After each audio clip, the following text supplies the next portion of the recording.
Buenos días, mis estimados estudiantes. Como ustedes pueden ver, en esta clase vamos a analizar lo concerniente al sistema nervioso. En esta ilustración ustedes pudieran percatarse de algo subliminal que he querido plantearle. O sea, conocer del sistema nervioso implica conocer tanta información como el cosmos mismo. O sea, ahí aparece una imagen del cosmos, asimismo sería profundizar en los elementos que conforman la anatomía y fisiología del sistema nervioso. De hecho, este contenido, si ustedes quieren profundizarlo, deberán consultar desde los capítulos 12, 13, 14, 15, 16 y 17 del libro Principios de Anatomía y Fisiología Humana del Tórtora, desde la página 498 hasta la página, el capítulo 17, desde la página 635. Por lo tanto, en estas diapositivas, en esta clase que quiero presentarle, vamos a hacer un resumen de este contenido que estará a su disposición para luego continuar profundizando más adelante cuando se acerquen al texto básico. Tienen también un deber que relaciona esta materia con una de las terapias que van ustedes a recibir en su malla como futuros tecnólogos en naturopatía. Vamos a dar paso a la clase del día de hoy, esperando que sea de su interés y que siempre aporte elementos positivos a su formación. En este caso hablamos de una función integradora de gran importancia porque el sistema nervioso integra todo el funcionamiento de nuestro cuerpo. O sea, todo lo que sucede en nuestro cuerpo está regulado de una manera u otra por el sistema nervioso. Entonces, esto es importante que ustedes analicen, puesto que todo lo que es el pensamiento, la conciencia, la regulación de funciones en el organismo está centrado, está modulado por el sistema nervioso. En este caso, la integración que se relaciona con el sistema nervioso es una integración electroquímica. Luego vamos a ver en algunas diapositivas porque estoy hablando de electricidad y porque estoy hablando de química, de sustancias químicas que garantizan el funcionamiento de este sistema nervioso. También vamos a ver en unidades posteriores lo que es el aparato cardiovascular. También es un aparato que permite integrar funciones en nuestro cuerpo. En este caso sería una integración hidrodinámica y osmótica porque está relacionada con el flujo de la sangre, que es un líquido que se conecta con todas las partes de nuestro cuerpo. Y por último, otro sistema integrador sería el sistema endocrino. El sistema endocrino encargado de la generación de las hormonas también es un sistema regulador de funciones, porque conjuntamente con el sistema nervioso, el sistema endocrino se encarga de regular funciones corporales importantes, como por ejemplo el crecimiento, el metabolismo, la aparición de caracteres sexuales secundarios, el parto, la producción de leche en la mujer, la regulación, el equilibrio químico de la glucosa y de otras sustancias en nuestro cuerpo, etc. Y si hablamos de la medicina alternativa, en la cual ustedes están formándose, se habla de una regulación energética. Recuerden que el organismo no solamente es materia, sino también es energía. Pero en este momento vamos a concentrarnos en lo que sería el sistema nervioso con su integración electroquímica. Bien, el sistema nervioso, por supuesto, es un sistema porque en él predomina un tejido fundamental en todas las estructuras que conforman la unidad, o sea, todos los órganos que conforman el sistema están constituidos fundamentalmente por tejido nervioso en este caso, que era un tejido muy especializado, de lo cual nosotros ya hablamos en la asignatura biología y también en esta asignatura en las primeras clases. Dentro del tejido nervioso se destacan dos células fundamentales que serían la célula típica, la célula que define el tejido nervioso, que son las neuronas, pero también encontramos otro tipo de células denominadas neuroglias. Vamos a analizar en esta ilustración que se ve acá, sería la representación esquemática de una neurona. Existen diferentes tipos de neuronas. Neuronas encargadas de la parte sensitiva o sensorial serían aquellas neuronas aferentes, o sea, las neuronas que llevan información desde los centros sensoriales, dígase el tacto, el gusto, la visión, el olfato, también propioceptivos que detectan dolor tanto en la parte externa como interna. Estas neuronas conducen esa información sensorial desde estos órganos sensoriales, estas estructuras sensoriales, hasta los centros donde se va a procesar dicha información. También encontramos neuronas motoras. Aquellas neuronas motoras se consideran que son neuronas eferentes, o sea, neuronas que llevan una información para la generación de determinadas respuestas en nuestro cuerpo. Esa respuesta puede ocurrir ya sea la contracción de un músculo, la secreción de determinada sustancia por las glándulas, o puede ser hacia otra neurona también. En este caso, tenemos que las neuronas se pueden conectar en su funcionamiento mediante determinados procesos que luego vamos a profundizar con otras neuronas, como ve aquí en la ilustración, una neurona puede conectarse con otra neurona, también pueden conectarse con una fibra muscular, o sea, con un músculo, y también pueden conectarse con una glándula. Estos serían órganos efectores de una acción que se genera a la respuesta a nivel del sistema nervioso central. Bien, ya también hablábamos de las neuroglias, que es otro tipo de células que forma el tejido nervioso. Casi nunca se habla de estas células, pero son muy importantes para mantener el funcionamiento del sistema nervioso y, por supuesto, del tejido nervioso. Las neuroglias proporcionan lo que es el sostén, nutren a las neuronas, le dan protección y mantienen el líquido intersticial que baña las células nerviosas. En el sistema nervioso central está constituido por unas neuroglias que tienen como nombre astrocitos, oligodendrocitos, microglias y células epidermarias, ¿verdad? Entonces, estas son las llamadas neuroglias, son diversas. Y en el sistema nervioso periférico está formada por células de Schwann y células satélites. Vamos a analizar las células de Schwann, que son células que contribuyen a formar lo que es la vaina de mielina, esta estructura acá que protege los axones neuronales. Si analizamos una neurona, su estructura, vemos que está constituida fundamentalmente por tres partes, y estas serían el soma o cuerpo, aquí es donde se encuentra fundamentalmente los orgánulos u organelos citoplasmáticos, como ustedes pueden observar el núcleo, el retículo endoplasmático y otras estructuras. Tenemos las dendritas, que son estas proyecciones que se generan desde el soma o cuerpo, y tenemos el axón, ¿verdad? El axón es la parte más larga de la neurona y generalmente forma parte de los nervios. Estos axones pueden ser muy largos. Incluso se dice que algunas neuronas, su axón, pueden medir hasta 1 metro de largo, ¿verdad?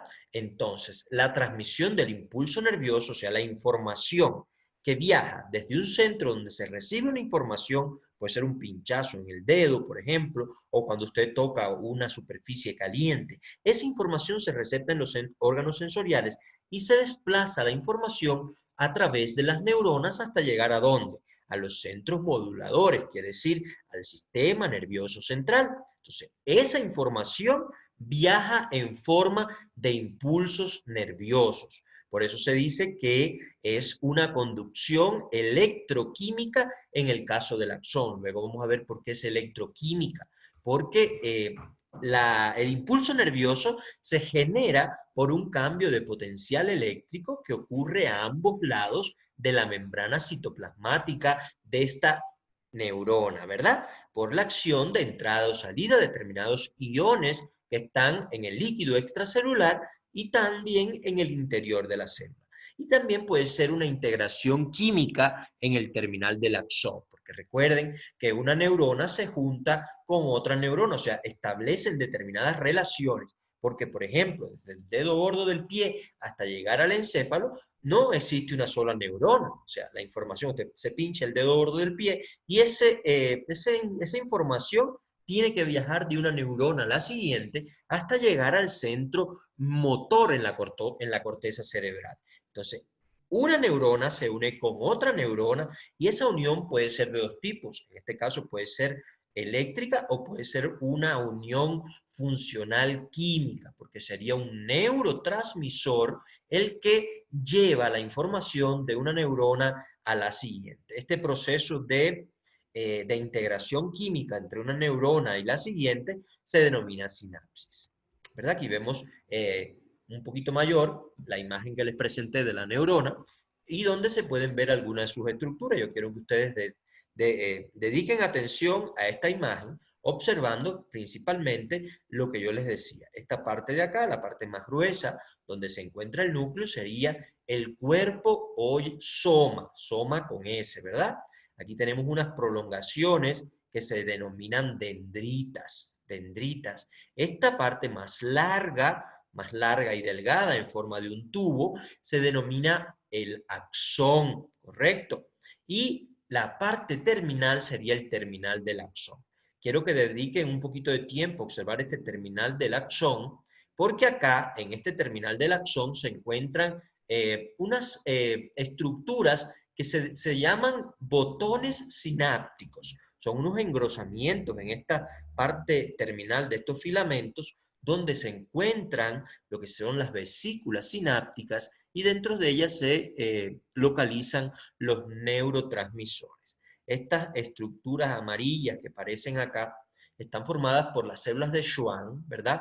Que recubren el axón en determinados puntos. Sin embargo, ustedes pueden observar cómo dejan descubierto parte de este axón. Esto se llama vaina de mielina y está en la mayoría de las neuronas. La vaina de mielina permite que el impulso nervioso que viaja en el axón en esta dirección, desde las dendritas al soma y del soma al terminal del axón, viaje de forma rápida, porque se dice que el impulso nervioso viaja en forma saltatoria. Se evita todo este espacio, por lo tanto, como que se acorta la distancia en la cual tiene que transmitirse el impulso nervioso y por lo tanto se hace mucho más rápido. El tejido nervioso tiene funciones. Las funciones del tejido nervioso, aquí se ven en esta ilustración, principalmente es la excitabilidad eléctrica. Recuerden que las neuronas, los centros sensoriales, al detectar un estímulo, cambian su potencial de acción, su potencial eléctrico, para generar un impulso nervioso. Por lo tanto, es una excitabilidad eléctrica, ¿verdad? También la propiedad, la función que tienen de recepcionar estímulos. Estos estímulos proceden tanto del medio externo como del medio interno. Porque a veces, por ejemplo, usted tiene una gastritis, siente un dolor, siente una sensación de pesadez. Todas estas sensaciones también son determinadas por estructuras sensoriales que pertenecen al sistema nervioso y se encuentran en el interior de nuestro cuerpo. También si nos pinchamos, si sentimos frío, si sentimos calor, si nos rozan la piel, todas esas sensaciones son capaces de ser recibidas por estas estructuras sensoriales. Son los llamados estímulos. Y también tienen la función o la propiedad de conducción del impulso nervioso. Recuerden, toda la información que se recibe y la información que se genera a nivel del sistema nervioso central viaja en forma de impulsos nerviosos, ¿verdad? Ya les decía que según su función, las neuronas se pueden dividir en tres tipos. Las neuronas sensitivas o aferentes, en este caso tenemos una neurona sensitiva, ¿verdad? Porque es la encargada de llevar el estímulo, la información de un estímulo, desde los centros externos o internos donde se capta esa información hasta el sistema nervioso central o los centros integradores. Estas son las neuronas sensitivas o aferentes, aquellas que llevan la información de un estímulo hacia los centros moduladores. También tenemos las neuronas de asociación que se encuentran fundamentalmente en el sistema nervioso central, en este caso en el encéfalo o en la médula espinal, ¿verdad? Son neuronas pequeñas y que se encargan de procesar toda esa información que se recibe del medio externo o interno y generar determinadas respuestas. Ahora, esa respuesta también viaja en forma de impulsos nerviosos a través de neuronas motoras o eferentes. Estas neuronas motoras conducen los impulsos nerviosos hasta un efector. Ya decíamos que los efectores pueden ser un músculo cuando se contrae, puede ser una glándula cuando secreta determinada sustancia, ¿verdad? El mismo que inicia una respuesta ante determinado estímulo. Entonces, en sentido general, en todo el sistema nervioso, el tejido nervioso está conformado por estos tres tipos de neuronas importantes. Recuerden que también está formado por las llamadas neuroglias, que son las encargadas de nutrir, darle sostén, mantener el equilibrio químico alrededor del tejido nervioso, y sin ellas no podría funcionar adecuadamente en la función del sistema nervioso. Ahora, la transmisión del impulso nervioso, muchachos, como yo les decía, es un fenómeno físico-químico en la fibra nerviosa o axón. Recuerden que en el axón ocurre este fenómeno electroquímico que se denomina despolarización. La despolarización sería aproximadamente el proceso en el cual cambian las cargas eléctricas que se encuentran a ambos lados de la membrana citoplasmática de la neurona. En el interior de la neurona, miren aquí, este párrafo, podemos leerlo, este fenómeno se produce porque en el interior de la fibra nerviosa existen iones potasio positivo, pero existen más cargas eléctricas negativas de otras moléculas, como por ejemplo del ATP, de las proteínas. En cambio, en el exterior están presentes iones de sodio, abundantes iones de sodio positivo con las respectivas cargas eléctricas positivas. En este caso podemos llegar a una conclusión que el interior de la neurona, en un potencial de membrana en reposo, o sea, esa neurona no estaría excitada, en el interior encontramos una carga eléctrica negativa, aproximadamente de menos 70 milivoltios, y en el exterior encontramos una carga eléctrica más positiva. Ahora, cuando recibe un estímulo esa neurona, se abren los canales y se activan los mecanismos de transporte de sustancia, en este caso la bomba de sodio-potasio, y comienza a entrar abundante sodio y a salir potasio. O sea, por cada dos moléculas de potasio, iones de potasio positivo, entran 3 de sodio, por lo tanto el interior de la neurona comienza a ponerse más positivo. Y de esta forma es que cambia la carga eléctrica a ambos lados de la membrana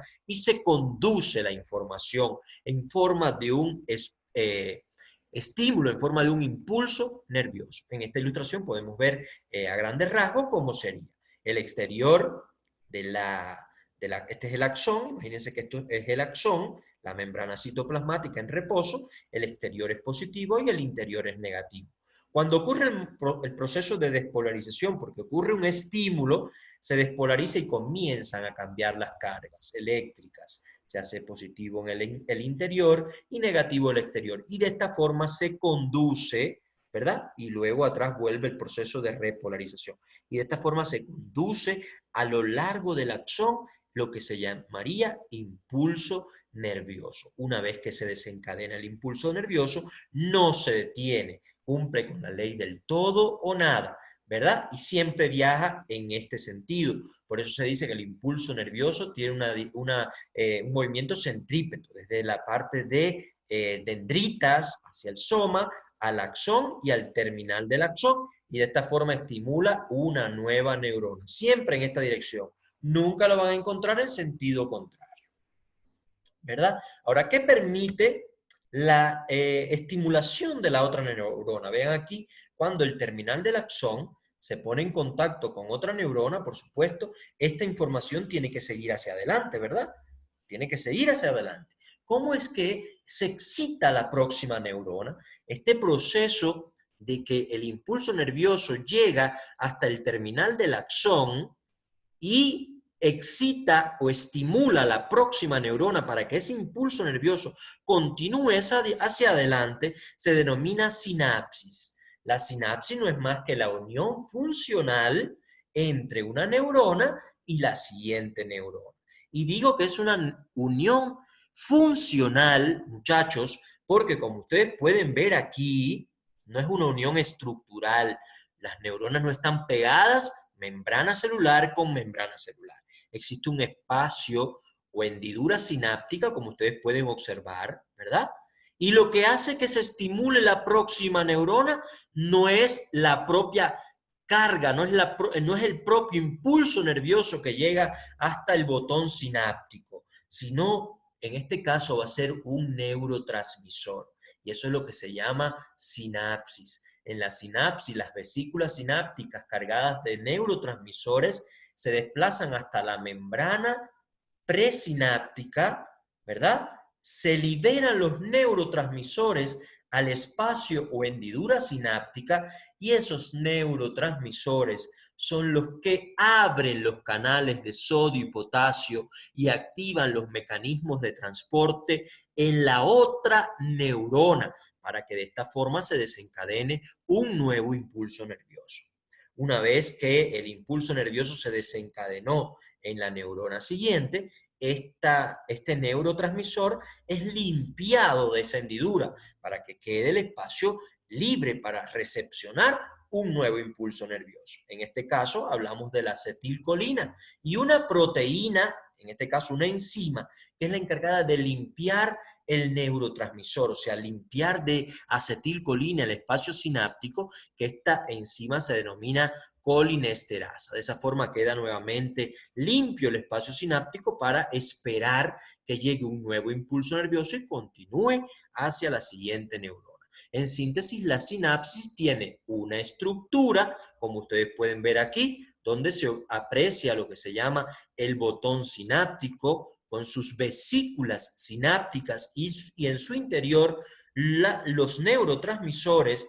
También tiene la hendidura sináptica y una membrana postsináptica, o sea, la de la otra neurona con sus respectivos receptores. Y el funcionamiento no es más que las vesículas se acercan a la membrana presináptica, liberan el neurotransmisor y el neurotransmisor es el que estimula a la próxima neurona. En este caso podemos ver una ilustración un poquito más colorida de este proceso de sinapsis, ¿verdad? El neurotransmisor es el que estimula a la próxima neurona. Ahora vamos a analizar a grandes rasgos cómo se divide el sistema nervioso en general. Ahora quiero que ustedes observen este esquema donde aparece una clasificación, una división del sistema nervioso. Recuerden que esto solo es con fines didácticos, porque el sistema nervioso es una unidad indisoluble, ¿verdad? Entonces, el sistema nervioso, como ustedes pueden ver aquí, lo dividimos en dos componentes fundamentales, que serían el sistema nervioso central, ¿verdad? Y el sistema nervioso periférico. En el caso del sistema nervioso central, luego vamos a ver una ilustración, estará conformado por el encéfalo.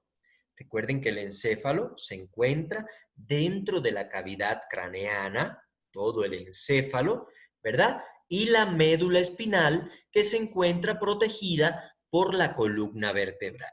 A su vez, el encéfalo está formado, como les decía, a su vez el encéfalo está constituido por 4 estructuras básicas, generales, aunque luego vamos a ver otras subestructuras, ¿verdad?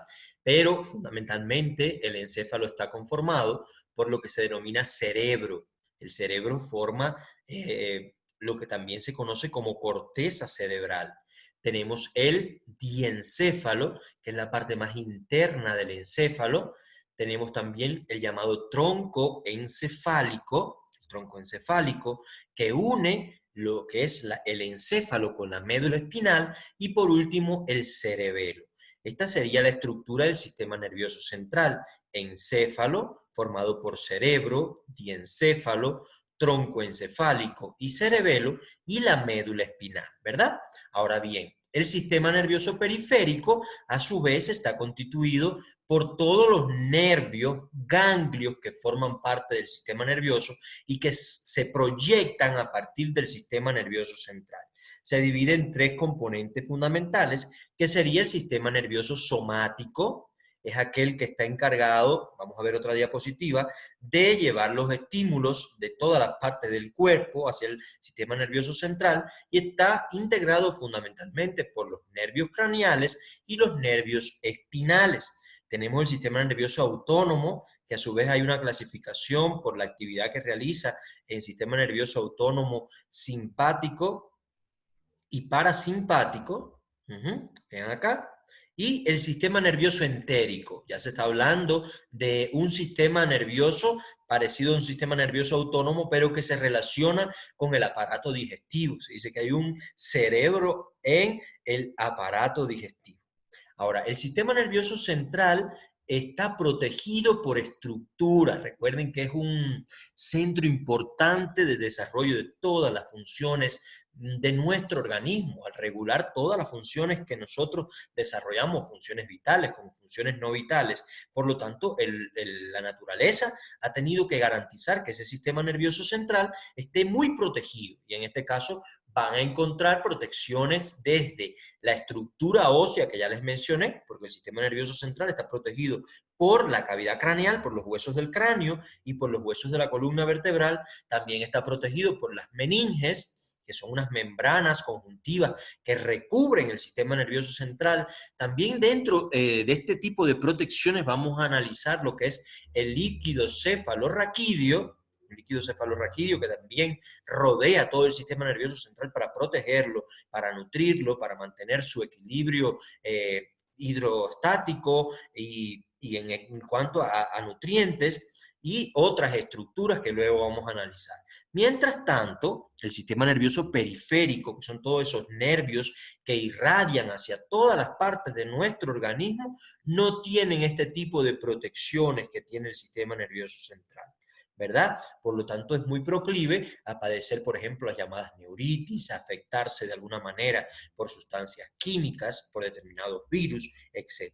Los componentes del sistema nervioso periférico incluyen nervios, ¿verdad?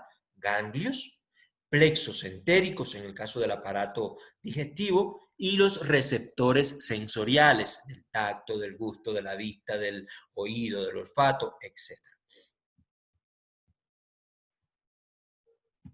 Como ya les mencionaba, el sistema nervioso periférico está dividido en sistema nervioso somático, y este a su vez está constituido por las neuronas que conducen impulsos desde los receptores somáticos. Cuando hablamos de soma, hablamos del cuerpo, ¿verdad?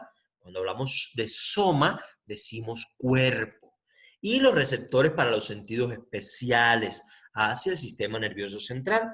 Y también está constituido por neuronas motoras que conducen impulsos desde el sistema nervioso central hacia los músculos esqueléticos. En este caso, ese es el sistema nervioso somático. El sistema nervioso autónomo sería aquel constituido por neuronas sensoriales localizadas en los órganos viscerales, en este caso órganos internos. Cuando sienten un dolor de un órgano interno, ese está formando parte de las neuronas que conforman el sistema nervioso autónomo. Y también neuronas motoras que transportan impulsos desde el sistema nervioso hacia el tejido muscular liso, el tejido muscular cardíaco y las glándulas. En este caso, porque es un sistema nervioso que regula funciones automáticas. En este caso, por ejemplo, el peristaltismo del tubo digestivo está regulado por el sistema nervioso autónomo, porque es músculo liso que garantiza el movimiento del tubo digestivo. Las contracciones uterinas, la eyaculación, el proceso de contracción del conducto eyaculador, la secreción de las glándulas, en este caso endocrinas o exocrinas, todo esto está regulado por el sistema nervioso autónomo. Y tenemos el sistema nervioso entérico. Entérico se relaciona con enterón, con tubo digestivo, está formado por neuronas de los plexos entéricos del tubo digestivo que funcionan de alguna manera en forma independiente del sistema nervioso autónomo y del sistema nervioso central. En este caso, el sistema nervioso entérico monitoriza todo lo relacionado con los cambios químicos en el tubo digestivo y también el estiramiento de sus paredes. El sistema nervioso entérico además controla las contracciones del músculo liso del tubo digestivo. Vean la importancia que tiene el sistema nervioso periférico. Ahora bien, aquí vemos una ilustración que a grandes rasgos nosotros podemos observar todas estas estructuras que yo les he ido mencionando. El sistema nervioso central, formado por el encéfalo, la parte superior, el encéfalo, perdón, aquí hay algo que me aparece, el encéfalo, y que está formado por el cerebro, corteza cerebral, el diencéfalo, el cerebelo y el tronco, el cerebelo en este caso, y el tronco encefálico. Y acá tenemos el cerebro, corteza cerebral y hacia su interior el diencéfalo. Y también formando parte del sistema nervioso central, tenemos acá la médula espinal. La médula espinal, sitio de importantes reacciones reflejas de nuestro organismo. Por lo tanto, todas estas estructuras serían, ¿qué cosa? El sistema nervioso periférico, el que irradia cada uno de los órganos, tanto internos como todas las estructuras externas de nuestro cuerpo. Ese es el sistema nervioso periférico. Ahora vamos a analizar parte por parte, a grandes rasgos, la estructura y función del sistema nervioso. En este caso vemos el sistema nervioso central humano. Aquí tenemos lo que sería el encéfalo. Recuerden que el encéfalo está protegido por la cavidad craneana, por los huesos del cráneo, y está formado en primer lugar por el cerebro, ¿verdad? El diencéfalo, que está en la parte más interna, donde se encuentra el llamado tálamo, hipotálamo y epitálamo, ¿verdad? Está la parte interna del diencéfalo. También se habla del sistema límbico, o sea, aparte del diencéfalo, el sistema límbico, que es el llamado cerebro animal, el cerebro instintivo, el cerebro de algunas de las emociones, etc. Tenemos también formando parte del encéfalo el cerebelo, el sitio que regula lo que es la coordinación de los movimientos, que los movimientos sean fluidos. Y tenemos el tallo o tronco encefálico, que a su vez está dividido en tres estructuras. En primer lugar, el mesencéfalo, tenemos el puente de Barolio o la protuberancia, como también se le llama, y el bulbo raquídeo. Entonces, como ustedes pueden observar, el tronco encefálico conecta ¿quién? A las demás estructuras del encéfalo, ¿con quién? Con la médula espinal. Entonces, esta sería la médula espinal. Ven aquí cómo el diencéfalo estaría formado por el tálamo, en este caso aquí tenemos el hipotálamo, ¿verdad? El tronco encefálico en la parte inferior, aquí tenemos la corteza cerebral o cerebro, y aquí tenemos lo que es, perdón, el cerebelo. Entonces aquí tenemos el hipotálamo, aquí tenemos el tálamo, ¿verdad? Acá es esa parte de acá. Entonces vamos a seguir adelante. Como ya les mencioné, por ser un sistema tan importante para todas las funciones de nuestro cuerpo, existen protecciones adicionales para garantizar la estabilidad física y también la estabilidad química de ese sistema nervioso. En primer lugar, en el caso del encéfalo, está formada por esa protección ósea que es el cráneo. En este caso los huesos frontales, temporales, parietal, occipital, esfenoides y etmoides forman lo que es la cavidad craneana y protegen el encéfalo, ¿verdad? Luego tenemos las meninges, que de afuera hacia adentro tenemos tres meninges. Imagínense la importancia y la cantidad de protección que tiene el sistema nervioso para garantizar el funcionamiento. Las meninges son tres, en este caso tenemos la dura madre, por la parte externa, aracnoides, que es una membrana media, y la pía madre, que es la parte más interna, la que ya está en contacto con la corteza cerebral, ¿verdad? La dura madre craneal tiene dos capas, en este caso la dura madre del cráneo tiene dos capas y la dura madre espinal tiene una sola capa. Entonces vean ustedes la trascendencia que tiene el sistema nervioso, por lo tanto la naturaleza la ha provisto de tantas estructuras protectoras. También tiene un rico proceso de irrigación sanguínea. El sistema nervioso necesita gran aporte de nutrientes, en este caso de glucosa fundamentalmente. Entonces, en este caso, se dice que el encéfalo humano tiene menos del 2% del peso total del organismo, pero utiliza alrededor del 20% del oxígeno y de la glucosa, incluso en reposo, que consume nuestro cuerpo. Vean cómo ese sistema nervioso central, el encéfalo en este caso, no duerme, siempre está en actividad, por lo tanto siempre está consumiendo nutrientes, glucosa y oxígeno. Se dice que 2 minutos sin oxígeno deteriora la función neuronal y 4 minutos sin oxígeno genera daño permanente. Entonces vean ustedes la importancia de mantener una adecuada alimentación y oxigenación para que el sistema nervioso central funcione adecuadamente. El encéfalo recibe sangre proveniente desde las arterias carótidas, tanto internas como vertebrales, y la sangre retorna por las venas yugulares internas. También tenemos una protección adicional al sistema nervioso central y es la llamada barrera hematoencefálica. Esta barrera hematoencefálica protege a las neuronas de sustancias nocivas y microorganismos. Es que esto está dado por las características de los capilares sanguíneos que irrigan el sistema nervioso central, o sea, el tejido nervioso, que impide el paso de muchas sustancias de la sangre al tejido nervioso. Está formada por uniones muy estrechas, o sea, esos vasitos sanguíneos están formados por uniones muy estrechas que cierran el espacio entre las células endoteliales de los capilares y por una membrana basal gruesa. Por eso es que no puede penetrar hacia el tejido nervioso toda la sustancia que normalmente llegan a cualquier otro tejido. También tienen astrocitos, que son un tipo de neuroglia, que secretan sustancias químicas que mantienen las características del líquido intersticial en el tejido nervioso.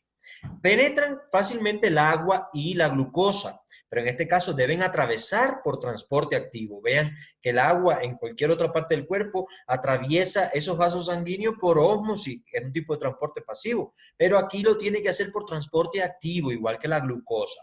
Casi todos los iones atraviesan muy lentamente, sodio, potasio, fósforo, atraviesan lentamente. Muchas proteínas y antibióticos no pueden pasar de la sangre al tejido nervioso. Vean esto ustedes, por lo tanto, una infección a nivel del sistema nervioso central es muy peligrosa, porque incluso a usted le pueden poner un antibiótico y ese antibiótico por la barrera hematoencefálica no puede penetrar hacia el tejido.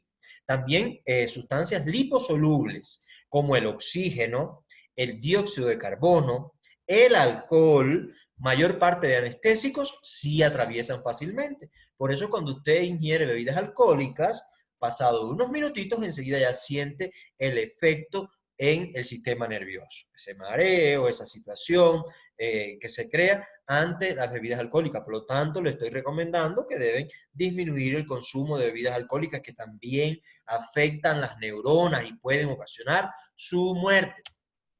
Tenemos otra protección, vean esto de las protecciones, cómo se intensifica, que es el llamado líquido cefalorraquídeo.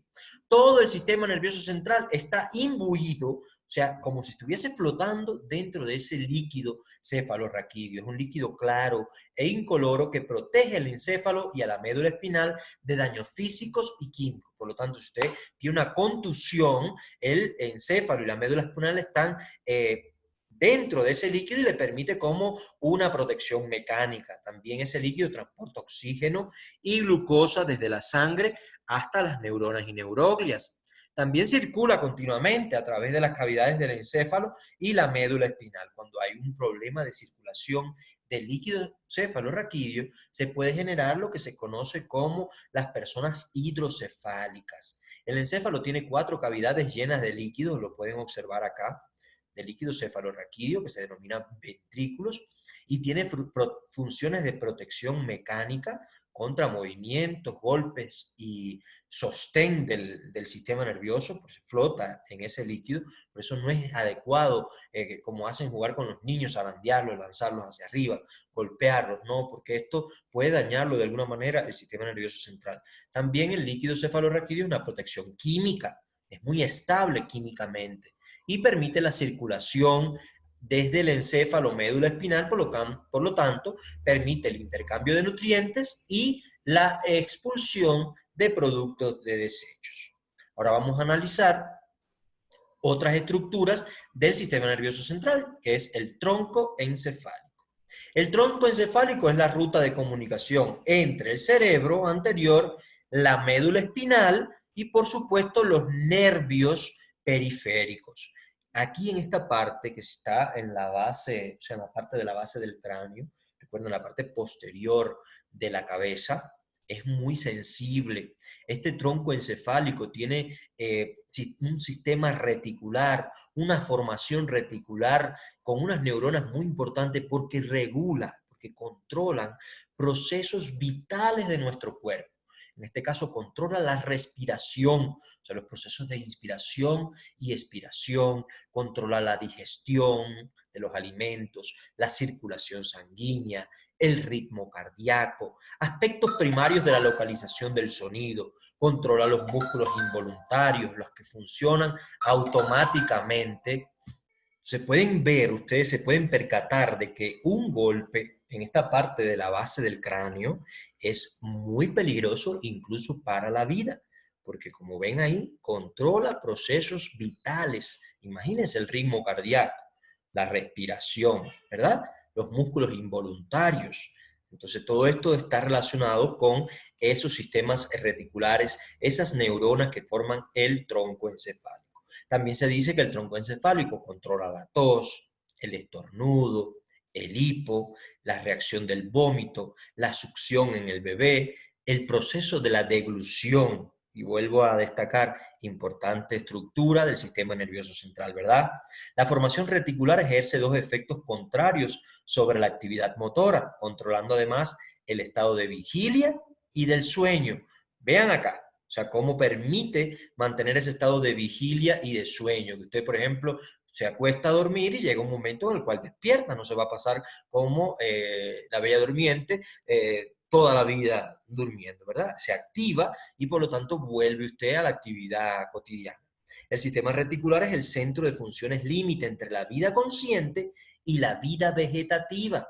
La concentración, la hipnosis, la meditación, es la sede de funciones vegetativas automáticas, de aquí que sea tan importante para la función y los procesos que desempeñan los naturópatas y también los psicólogos. Tenemos el cerebelo, esta estructura que está hacia la parte posterior, inferior del cráneo. El cerebelo es el gran coordinador de las acciones musculares. Juega un papel importante en el equilibrio y el tono muscular. También contribuye a que los movimientos sean uniformes y coordinados. Aquí podemos ver el cerebelo, sería esa estructura, ocupa la parte inferior y posterior de la cavidad craneal, representa una décima parte de la masa encefálica, pero la forman la mitad de las neuronas del encéfalo. Vean eso, qué interesante este dato.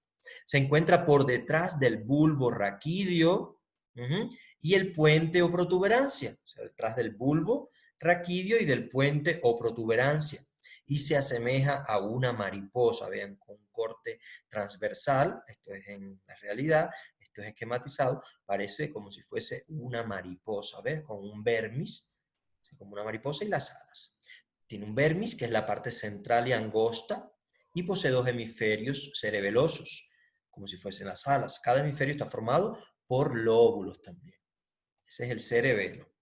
Tenemos también dentro de las funciones del cerebelo que evalúa, miren aquí el cerebelo, también un corte transversal, ¿verdad? Cerebelo, tronco encefálico, diencéfalo, y aquí tenemos el cerebro, corteza cerebral. Evalúa cómo se llevan a cabo los movimientos iniciados por las áreas motoras del cerebro. Los evalúa para corregir errores, afinar el movimiento, coordinar las secuencias complejas en los movimientos musculares esqueléticos. Por lo tanto, ahí se desarrollan muchas de las funciones que el niño necesita. No sé si han visto cuando desde el preescolar, el primer año de básica, le enseñan a trazar líneas, a hacer circulitos, para que desarrollen el tacto fino y la precisión en los movimientos. Esto está relacionado con el cerebelo. Regula la postura, regula el equilibrio, lo que hace posible todos los movimientos voluntarios también. Se considera que participa en actividades cognitivas. También hay investigaciones que dicen que el cerebelo participa en actividades cognitivas, procesamiento del lenguaje y de la información sensorial que procede de la parte externa del cuerpo. Bien, las lesiones en el cerebelo alteran la coordinación muscular, trastornos conocidos como ataxia, esas personas que caminan, que no pueden caminar adecuadamente, que no coordinan muy bien los movimientos. Los pacientes con ataxia no pueden tocarse la punta de la nariz con los ojos cerrados, porque no pueden controlar los movimientos. El alcohol genera signos de ataxia. Ya ustedes saben que usted, para poder caminar cuando está bajo los efectos del alcohol, en una embriaguez, tiene que buscar una línea en el suelo para poder caminar derecho, porque si no, se va hacia los lados. Esto es como si fuese un signo de ataxia. Inhibe la actividad del cerebelo el alcohol. Por eso es que genera esta situación. Ahora tenemos que el tejido nervioso a nivel del sistema nervioso central se divide en dos tipos, que es la materia gris, llamada materia gris, ¿verdad? En el caso del cerebelo, perdón, en el caso del cerebro, la materia gris se encuentra hacia la periferia del cerebro, ¿verdad? La parte exterior, y la materia blanca se encuentra hacia la parte interior. La materia gris está integrada principalmente por somas neuronales, o sea, por los cuerpos de las neuronas, mientras que la materia blanca está formada fundamentalmente por los axones, por las fibras nerviosas, ¿verdad?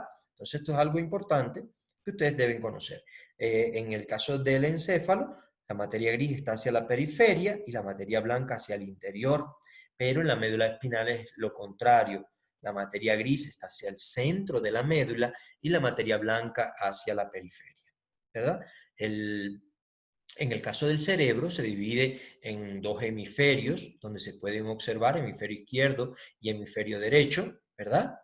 En este caso se aprecian los llamados surcos y circunvoluciones con una cisura interhemisférica profunda y que divide a ambos hemisferios.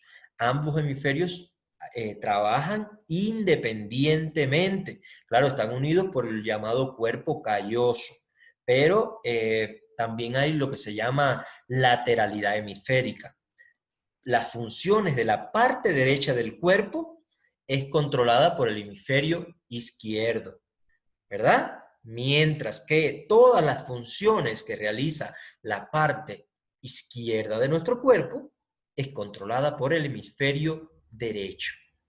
Esto es importante que ustedes ya lo conozcan. Por lo tanto, la percepción de la vista del ojo izquierdo se realiza en el hemisferio derecho y viceversa. Ahora bien, hay una dominancia hemisférica. Son estructuras separadas, como dice esta ilustración, y casi idénticas. Cada hemisferio recibe información de y controla el lado opuesto del cuerpo, pero trabajan en sincronía, aunque están separados. En algunos casos se observa especialización y dominancia. Esto lo vamos a ver en otra ilustración. Se dice que el hemisferio izquierdo se encarga del lenguaje, del habla manual, controla las habilidades verbales como hablar, pensar, leer, razonar, las funciones lógicas, matemáticas y lingüísticas, mientras que el hemisferio derecho reconoce las formas espaciales y el propio cuerpo, controla las habilidades no verbales como la comprensión espacial, el reconocimiento de patrones y dibujos, la música, la expresión de las emociones, funciones perceptuales, discriminación de colores y expresión emocional. Por lo tanto, se dice que el hemisferio izquierdo es el hemisferio masculino y el hemisferio derecho es el hemisferio femenino. Esto no tiene nada que ver con este contenido, pero bueno, son aseveraciones comunes de la población, ¿verdad? Entonces, en esta ilustración podemos ver algunas de las funciones que desarrollan ambos hemisferios. Posteriormente, ustedes pueden realizar una lectura de esta diapositiva. Recuerden que están actualizadas en la unidad correspondiente. Se colgó el material didáctico actualizado, que son estas diapositivas, ¿verdad? Las funciones del hemisferio derecho, que recibe señales sensitivas somáticas desde los músculos de la mitad izquierda del cuerpo y los controla la parte izquierda. Recuerden, conocimiento musical y artístico, sentido del espacio y patrones de percepción, reconocimiento de rostros y del contenido emocional de las expresiones faciales, genera el contenido emocional del lenguaje, genera imágenes mentales para comparar las relaciones espaciales e identifica y discrimina olores, mientras que el hemisferio izquierdo está relacionado con recibir señales sensitivas somáticas desde los músculos de la mitad derecha del cuerpo, como aquí bien dice esta ilustración, y controla esa mitad derecha. También está relacionado con el razonamiento, con las habilidades numéricas y científicas, con la capacidad para utilizar, comprender el lenguaje y relacionado también el hemisferio izquierdo con el lenguaje escrito y el lenguaje hablado. Ahora también cada uno de los hemisferios cerebrales y del cerebro como tal se divide en los llamados lóbulos. Los lóbulos se relacionan fundamentalmente y su nombre está asociado a los huesos que forman la cavidad craneal, en este caso. Tenemos lo que es el lóbulo frontal, hacia la parte anterior, o sea, como está dividido en dos hemisferios, serían dos lóbulos frontales en este caso. Lóbulo parietal, asociado a lo que es los huesos parietales, o sea, los lóbulos temporales, con el hueso temporal del cráneo, y el lóbulo occipital, en este caso, relacionado con el hueso occipital del cráneo. O sea, entonces es fácil identificar los lóbulos de cada uno de los hemisferios cerebrales porque se asocian a los huesos que ya vimos en el sistema esquelético. Y también se dice que cada uno de esos lóbulos tiene funciones específicas. Recuerden que aunque se localice una función determinada en esos lóbulos, muchas funciones psicológicas complejas como el lenguaje, la comprensión, la memoria, las sensaciones, son integradas con diferentes partes. Se dice que el lóbulo frontal está relacionado con la personalidad y la inteligencia, el razonamiento, resolución de problemas, la memoria, el lenguaje, porque está en esta parte de lo que son las áreas del lenguaje, o sea, casi colindando con lóbulo temporal. Áreas de Wernicke y área de Broca están aquí en el lóbulo frontal. La percepción de forma, peso y tacto, presión, dolor, conocimientos numéricos y lenguaje, también en el lóbulo parietal. Lóbulo occipital relacionado con la percepción e interpretación de estímulos visuales.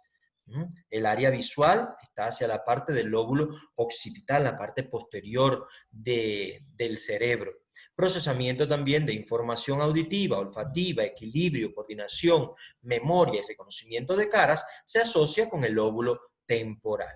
Ustedes pueden leerse para mayor información relacionada con la organización funcional de la corteza cerebral el epígrafe 14.7 del Tórtora, que aparece a partir de la página 551, y ahí pueden ustedes observar cómo se dividen las diferentes áreas, tanto sensitivas, motoras como de asociación de la corteza cerebral, y pueden ver dónde se encuentran localizadas muchas de las funciones cognitivas y funciones complejas que realiza la psiquis humana. Analizando este capítulo 14, específicamente el epígrafe 14.7, que se denomina Organización Funcional de la Corteza Cerebral, a partir de la página 551 de la 13ª edición del Tórtora, de este libro que yo les colgué acá en la página. Para profundizar un poquito más, aquel que quiera conocer dónde es que se encuentran localizadas muchas de las funciones que realiza nuestro organismo y que se generan a partir de la función del sistema nervioso central y específicamente de la corteza cerebral, ¿verdad? Tenemos también hacia la parte interna, recuerden que teníamos el diencéfalo y aquí tenemos lo que es el tálamo. El tálamo está hacia la parte interna del encéfalo, que forman lo que se llama diencéfalo, ¿verdad? El tálamo es el centro integrador de gran importancia que recibe las señales sensoriales y las transmite a la corteza cerebral. O sea, el tálamo es como un centro de control que recibe toda la información sensorial que viene por la médula espinal, sube por el tronco tallo encefálico, llega al tálamo y de aquí esa información sensorial se redistribuye hacia la corteza cerebral. El hipotálamo, que es otra estructura que se encuentra acá, quiero decirle que del hipotálamo pende la hipófisis, que es la glándula endocrina maestra, la que controla todo el sistema endocrino. O sea, está asociado el hipotálamo a la hipófisis, esta parte pequeñita que está acá, regula el hambre, el apetito y la saciedad, el nivel de glucosa y grasa en la sangre, mantiene la temperatura corporal constante, regula el ciclo del sueño. Es a través del hipotálamo que se controla el sistema endocrino. Recuerden que hay dos sistemas de regulación de nuestro cuerpo: sistema nervioso y sistema endocrino. Pero el sistema endocrino también está controlado ¿por quién? Por el sistema nervioso, y es precisamente mediante el hipotálamo que se establece esta relación. Ahí tenemos otra estructura que se denomina fornix. El fornix, véanlo aquí, está por la parte superior del tálamo, está relacionada con la transformación de la memoria a corto plazo en memoria a largo plazo. Vean, es un poco complejo, yo he tratado de simplificarle un poco estas estructuras porque, como ya les dije, son un total de 6 capítulos solo relacionados con el sistema nervioso. Para profundizar, ustedes deben leer muchísima información, pero aquí les estoy presentando lo básico, ¿verdad? Entonces vamos a continuar. La otra estructura que forma parte del sistema nervioso central es la médula espinal. Recuerden que la médula espinal es esa estructura que pertenece al sistema nervioso central que se encuentra por dentro de la columna vertebral. Aquí dice este texto, la médula espinal y los nervios espinales contribuyen con la homeostasis al proporcionar respuestas reflejas rápidas a una diversidad de estímulos. Aquí en la médula espinal es donde se generan las respuestas reflejas ante los estímulos. Por ejemplo, la respuesta del reflejo rotuliano. Cuando van al médico para ver cómo están sus respuestas, ustedes le dan con un martillito en la rótula y la pierna se levanta. Esto lo regula precisamente la médula espinal. La médula espinal también es la vía de comunicación de las aferencias sensoriales, es decir, que de toda la información sensorial que viene de todo el cuerpo y de los órganos internos hacia el encéfalo, y también de las eferencias motoras, quiere decir con la respuesta para que se ejecuten determinadas acciones, parten desde la médula espinal hacia los nervios espinales y de ahí se dirigen a todas las partes del cuerpo. La médula espinal es una estructura alargada, como ustedes pueden ver en la ilustración, es la porción más caudal del sistema nervioso central, es cilíndrica pero aplanada dorso-ventralmente. Mide aproximadamente de 42 a 45 centímetros y se encuentra dentro de la columna vertebral. Su diámetro antero-posterior es de 9 a 10 milímetros, mientras que el atero-lateral sería de 12 a 13 milímetros. Engrosamientos. Tiene una intumescencia cervical, ¿verdad? En esta parte de acá tiene una intumescencia cervical y hay una intumescencia lumbar. O sea, son engrosamientos que tienen.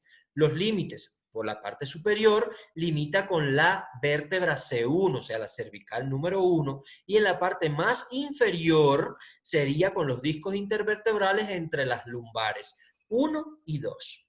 Intrínsecos. En la parte superior está la decusación de la pirámide, o sea, esta es una estructura que forma el tronco encefálico en su conexión con la médula espinal, y en la parte inferior por el filum terminale, que se encuentra en lo que se llama cola de caballo.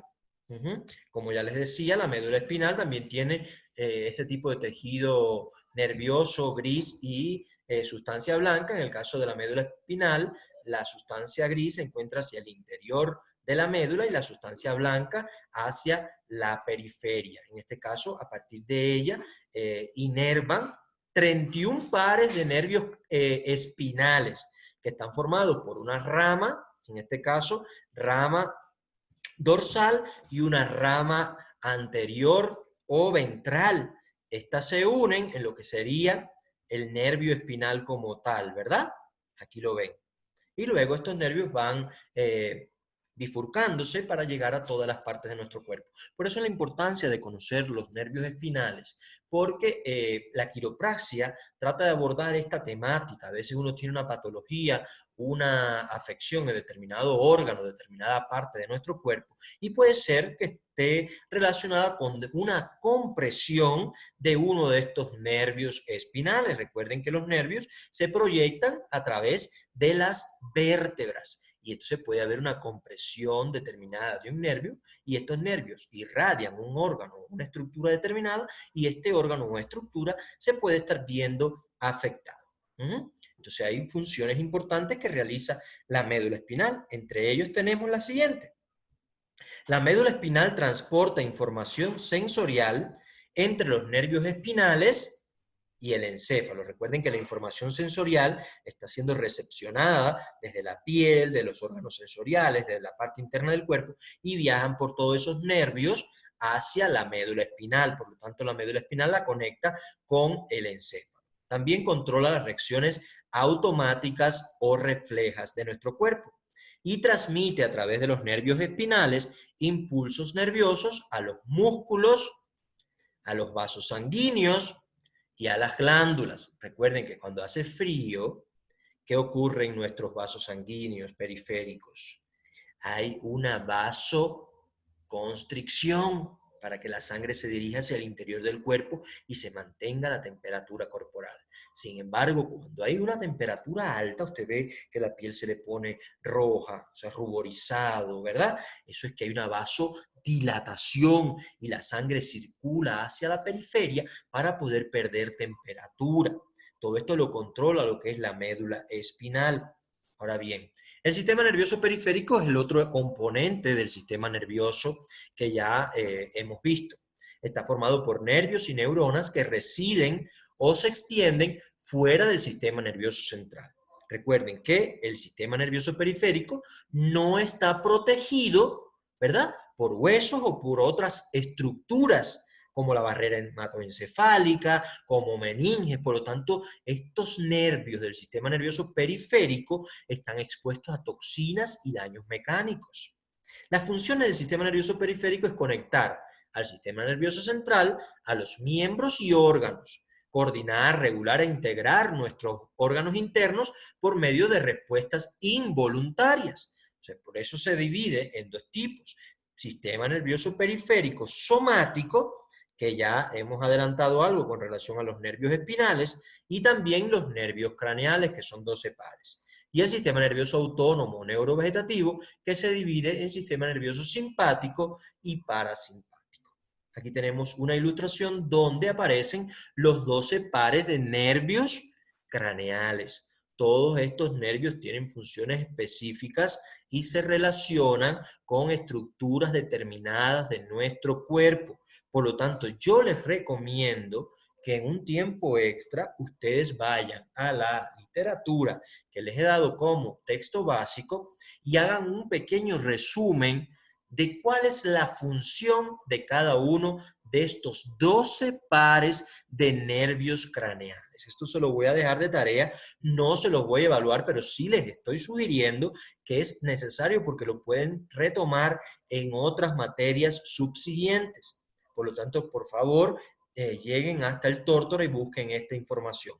Funciones de cada uno de los nervios craneales, que son 12 pares. Aquí podemos ver el nombre de cada uno de esos nervios craneales. Por ejemplo, puedo mencionarle el nervio facial. Recuerden que la parálisis facial está muy relacionada con este nervio, que expresa, o sea, las expresiones faciales, el sentido del gusto.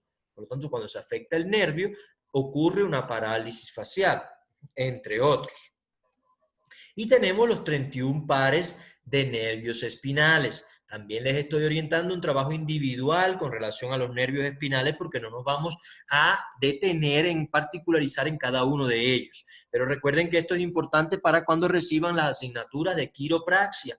Es importante que ustedes conozcan de cada uno de estos nervios espinales, la importancia que tiene este nervio. ¿Cuál es la función? ¿Hacia dónde irradia?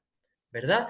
Busquen cada uno de los nervios espinales hacia dónde irradia, hacia dónde inerva, qué órganos, qué estructura ponen en contacto estos nervios espinales con el sistema nervioso central. El trabajo individual, esto sí lo van a subir al foro. Aquí yo no quiero comentarios muy extensos.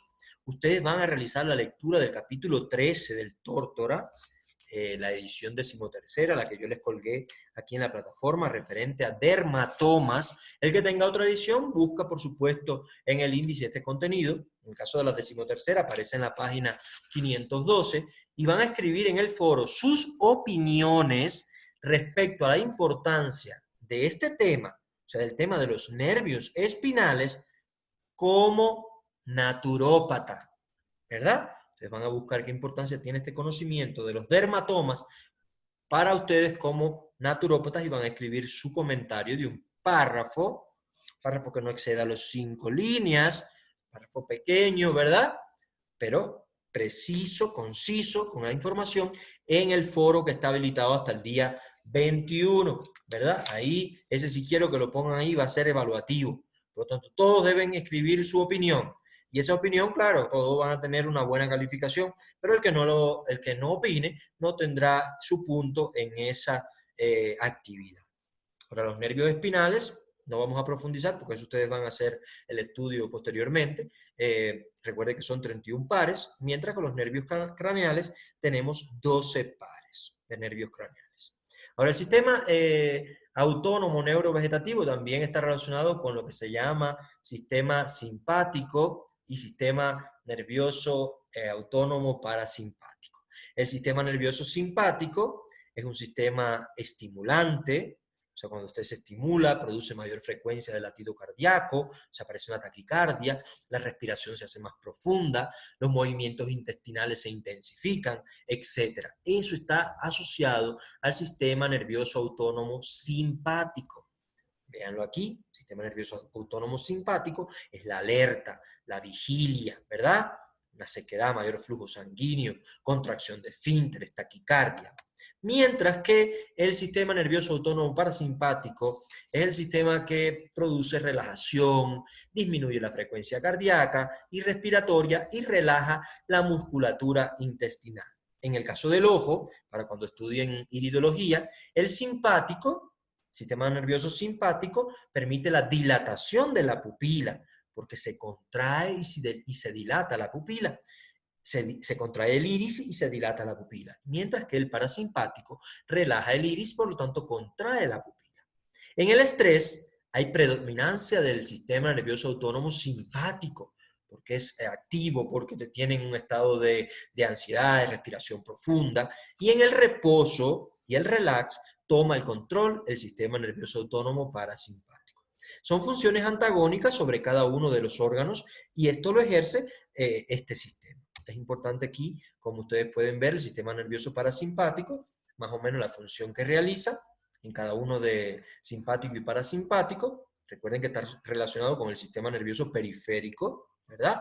Y estas otras ilustraciones que son un poquito sugerentes, con ellas que quiero terminar lo que es la clase de sistema nervioso. Recuerden que es un contenido muy, muy profundo, pero que en esta exposición se les ha resumido un poco para que ustedes tengan las bases generales y puedan comprenderlo. Entonces, como resumen, podemos decir que el sistema nervioso se divide en sistema nervioso central, formado por el encéfalo y la médula espinal, y en sistema nervioso periférico, ¿verdad? Que está el sistema nervioso somático, el sistema nervioso autónomo o neurovegetativo, y también tenemos el sistema nervioso entérico. Bien, entonces profundizando en estos contenidos, también conocimos que el tejido nervioso es el tejido fundamental que conforma este sistema y que su célula funcional básica de estructura es la neurona, aunque está apoyada por otro tipo de células que se denominan neuroblias. Y de esta forma quiero despedirme de ustedes deseándole un excelente día y que puedan seguir profundizando en la literatura que yo les he proporcionado. Muchísimas gracias por su atención.